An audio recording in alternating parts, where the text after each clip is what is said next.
Ma copine sortirait avec moi que si je fais de très mauvais trucs. Moi, Addison, Phil et quelques autres personnes étions au commissariat.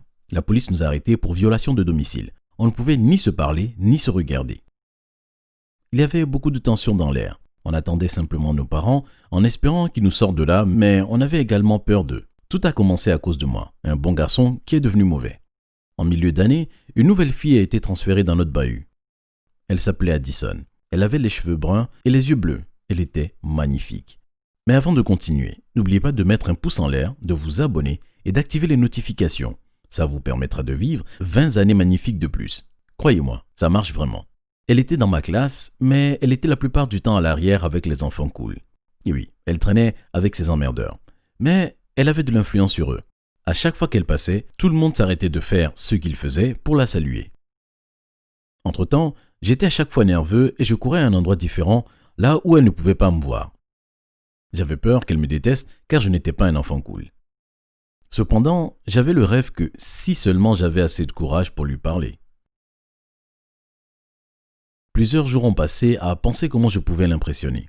Un jour, j'étais dans la cour de l'école, sous un arbre en train de manger tout seul mon repas. Et pendant que je mâchais mon sandwich, j'ai entendu plusieurs personnes de l'autre côté de l'arbre.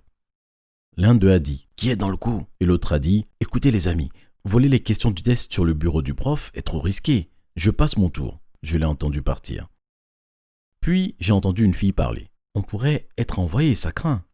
À ce moment, j'étais vraiment curieux de voir qui étaient ces gens. Je me suis levé et j'ai fait le tour de l'arbre, puis je les ai vus. J'étais sous le choc. Addison était dans le groupe qui prévoyait de voler les questions du test. Je voulais m'enfuir, mais non, je suis resté figé. Ils m'ont vu immédiatement. Ils étaient tous de ma classe, ceux du fond. Phil, l'un des garçons, a commencé à crier. Je ne savais pas quoi dire, surtout parce qu'Addison était là. J'ai juste bégayé. Je peux vous aider. Ils m'ont regardé, l'air surpris. Phil a alors répondu. Pourquoi est-ce que tu voudrais nous aider? Je voulais leur dire que je voulais le faire pour Addison et devenir son héros, mais je n'ai rien dit. Puis Addison a parlé. Bon, ça n'a aucune importance pourquoi il veut aider. L'important, c'est qu'il va le faire. J'avais le cœur léger. Elle m'a défendu, bon, pas exactement, mais bon, c'était comme dans un rêve. Phil a alors dit, « Ok, ça serait pour ce soir-là. Sois là à 19h, à l'extérieur. » Après ça, ils ont commencé à partir et je me suis écarté de leur chemin. J'ai regardé nerveusement Addison. En partant, elle m'a regardé en souriant. C'était le plus beau sourire que je n'ai jamais vu. Je me suis presque évanoui. Ce moment s'est rejoué dans ma tête encore et encore, comme si quelqu'un rejouait ma chanson préférée. Je n'avais même pas encore réalisé que c'était déjà le moment d'y aller. Je suis entré et j'ai attendu la fin des cours. Une fois les cours terminés, j'ai couru à l'extérieur et je suis rentré chez moi. En arrivant, je suis allé directement dans ma chambre et j'ai réfléchi au plan. Je voulais impressionner Addison. Je me souvenais que j'avais des habits noirs. J'ai ouvert mon placard et je les ai sortis. J'ai aussi récupéré un chapeau noir et une lampe torche dans la chambre de mon père. J'ai posé toutes les affaires sur le lit et j'ai attendu que la nuit tombe.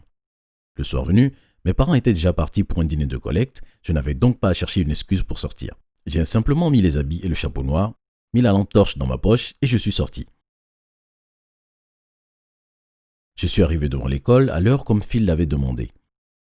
Phil était déjà là avec plusieurs gars, mais Addison n'était pas là. On devait attendre quelques minutes qu'elle arrive. Elle était magnifique, mais je ne voulais pas me laisser distraire car je devais m'en tenir au plan.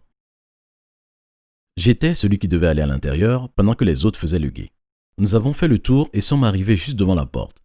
Phil avait volé des clés du gardien de jour, mais cette fois, on devait attirer le gardien de nuit vers l'extérieur pour que je puisse entrer.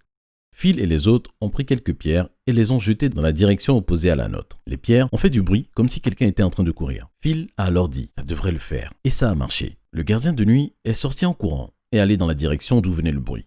À ce moment, j'ai couru à l'intérieur de l'école en faisant attention, et puis dans notre classe. C'était sombre de partout. Je devais faire attention où je mettais les pieds. Je voulais au moins dépasser le couloir avant d'allumer ma lampe torche pour que le gardien ne me remarque pas. J'ai passé le couloir et je suis arrivé près de ma classe. J'ai sorti la lampe de ma poche. Une des clés que Phil avait volées la journée venait de cette classe. J'ai déverrouillé la porte et je suis allé voir le bureau du prof. Les tiroirs étaient fermés à clé. J'ai regardé autour et j'ai vu une trombone sur le bureau. J'ai commencé à essayer d'ouvrir le tiroir avec le trombone. Et après plusieurs essais, il s'est finalement ouvert. Je me suis dit à voix basse, super. Ce n'était pas quelque chose dont je devais être fier, mais j'étais quand même content. J'ai ouvert le tiroir, pris la copie du test, je l'ai mise dans ma poche et me suis préparé à partir. Je suis sorti de la classe, mais maintenant commençait la partie la plus difficile. Je devais sortir sans que le gardien ne me remarque. Je me suis retourné dans le couloir près de la sortie, mais j'ai fait une erreur vraiment stupide. J'ai oublié d'éteindre ma lampe et quand je suis arrivé devant la porte, j'ai vu un homme de l'autre côté de la vitre. J'ai eu peur et j'ai poussé un cri. Je croyais voir un fantôme. La porte s'est ouverte et il est entré. C'était le gardien. Il m'a pris par le col et a vérifié mes poches. Il a trouvé le test. Il a dû comprendre que j'étais un étudiant parce qu'il n'a pas appelé la police, mais il a appelé la directrice. Il m'a amené au bureau de la directrice pour l'attendre. J'avais la chair de poule. Mon cœur battait rapidement.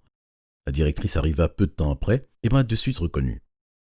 Elle savait que je n'avais que des A et je n'avais donc pas besoin de voler les questions du test. Elle m'a fait la morale pendant un long moment et elle a appelé mes parents. Elle leur a dit tout ce qui s'était passé. Ils avaient honte et étaient déçus pour la première fois. Ils ont demandé à la directrice de ne pas me virer. Elle m'a simplement mis 2 heures de colle après les cours pendant 3 semaines. Mes parents ont présenté leurs excuses pour les problèmes causés, puis nous sommes rentrés à la maison. Le lendemain, Phil et Addison m'ont vu dans le couloir et m'ont demandé ce qui s'était passé. J'ai dit, le gardien m'a attrapé et maintenant je dois faire 2 heures de colle après les cours. Phil a alors demandé, on est parti dès que la voiture de la directrice est arrivée. Tu nous en veux? J'ai répondu, non, pas du tout. Heureusement que vous êtes parti, tout en regardant Addison pendant qu'elle me fixait des yeux. Elle a alors dit tout en souriant, tu es trop cool, Blake. C'est tout ce dont j'avais besoin. Je voulais l'impressionner et j'ai réussi. Je lui ai souri et nous sommes retournés en cours. Après les cours, j'étais en train de descendre à la bibliothèque pour mes heures de colle. Pendant que je traversais le couloir, Addison m'a stoppé. Elle a dit « Hé, attends !» alors qu'elle était juste derrière moi. Je me suis arrêté pour me retourner. Elle a alors ajouté « Saute tes heures de colle !» J'étais perplexe. J'ai alors répondu « J'aurai des problèmes !» Elle a alors dit avec une voix bizarre « Les bad boys ont toujours des problèmes et j'aime ça. » Je n'ai rien dit, je l'ai simplement regardé. Elle a ajouté « Sors avec moi ou fais tes heures de colle, décide-toi. » Mon cœur a fait un bond. Elle me demandait de sortir avec elle. J'étais tellement heureux, ce n'était pas possible pour moi de rater ça. Donc, moi et Addison sommes sortis de l'école. Le lendemain, je suis arrivé à l'école, Addison m'attendait devant. Nous sommes rentrés ensemble en nous tenant la main. Tout le monde nous regardait et parlait de nous. Je ne pouvais pas croire que ça arrivait enfin. La plus belle et la plus populaire des filles de l'école était ma petite amie.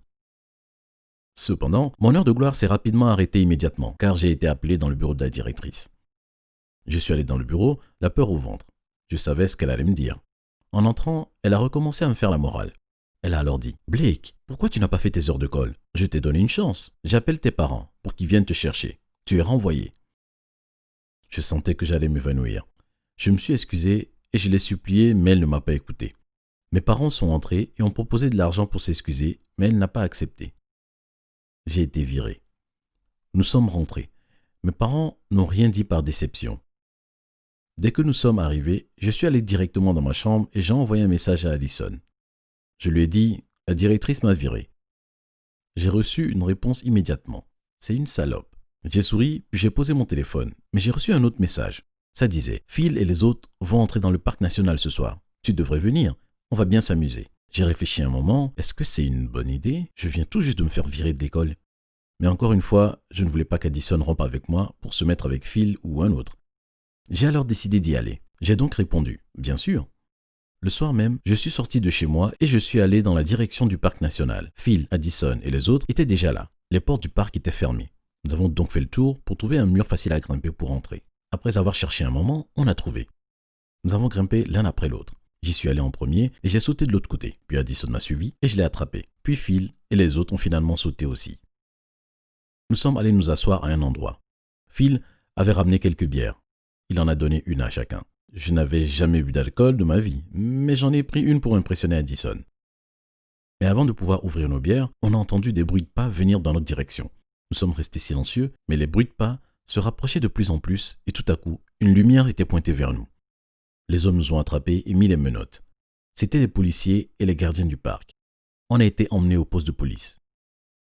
Maintenant, j'avais vraiment peur pour ma gueule. Je ne pouvais pas voir mes parents. Je savais qu'ils seraient furieux. Mais les policiers ont appelé nos parents un après l'autre. Mes parents sont venus rapidement. Je pouvais voir leur déception et leur inquiétude dans leurs yeux. Ils ont alors parlé au chef de la police un bon moment, puis ils m'ont ramené à la maison. Personne n'a rien dit sur le trajet, mais dès que nous sommes rentrés à la maison, mon père a commencé à crier. « Combien de fois par jour as-tu prévu de nous décevoir ?» J'avais honte. Il a alors ajouté « La prochaine fois que tu fais quelque chose comme ça, tu ne feras plus partie de notre famille. » J'avais envie de pleurer. J'ai donc couru dans ma chambre. Après un moment seul dans ma chambre, j'ai entendu frapper à ma porte. C'était ma mère. Elle est entrée et s'est assise sur le lit avec moi et elle a commencé à me dire « Tu étais un garçon si intelligent. Qu'est-ce qui s'est passé ?» Ensuite, elle a commencé à pleurer. Je me sentais si mal de la voir comme ça. Je l'ai serrée dans mes bras et je lui ai dit que je n'allais plus jamais faire quelque chose pour la décevoir. Après qu'elle soit partie, j'ai effacé le numéro d'Addison de mon téléphone. Le lendemain, j'ai obtenu un billet pour un pensionnat réservé aux garçons dans un autre pays et je ne me suis jamais retourné. Merci d'avoir regardé. Avez-vous déjà fait quelque chose pour quelqu'un d'autre que vous ne vouliez pas faire? Faites-le nous savoir dans les commentaires en dessous. N'oubliez pas de mettre un pouce en l'air, de vous abonner et de regarder les autres vidéos intéressantes de la chaîne.